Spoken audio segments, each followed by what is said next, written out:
Dragon காலேஜ்ல 48 arrear வச்சு டிராகனுங்கிற நேமோட கெத்தா சுத்திட்டு இருக்கிற ஆள் தான் பிரதீப்.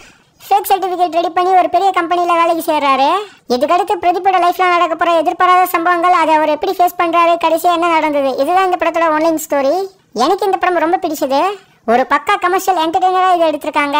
2 மணி நேரம் 35 நிமிஷம் கிட்ட இந்த படம் ஓடினாலும் பெருசா எந்த ஒரு இடத்துலயும் போர் அடிக்கல. எந்த அளவுக்கு என்கேஜிங்கா கொடுக்க முடியுமோ அந்த அளவுக்கு என்கேஜிங்கா கொடுத்துருக்காங்க. டி ராகவனுங்கிற ஒரு கேரக்டர், அந்த கேரக்டர் செய்யற தப்பு, அந்த தப்புனால நடக்கிற விஷயங்கள், அதை ராகவன் எப்படி சரி செய்யறான், இந்த லைனை வச்சுதான் இந்த படத்தை எடுத்திருக்காங்க.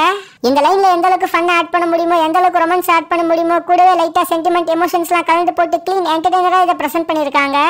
பிரதீப் லவ் டுடே மாதிரி இதுலயும் ஒரு நல்ல பெர்ஃபார்மன்ஸ் கொடுத்திருக்காரு. புதுசா இதை பண்றேன் அதை பண்றேன்னு அவர் ட்ரை பண்ணல. அவருக்கு என்ன வருமோ அதுதான் ட்ரை பண்ணிருக்காரு. அது பார்க்க நல்லா இருக்கு. அனுப்பமா கைடு 2 ஹீரோயின்ஸுமே பார்க்க அழகா இருந்தாங்க. கிளைமேக்ஸ்ல ஒரு சர்ப்ரைஸான கேமியோ இருக்கு.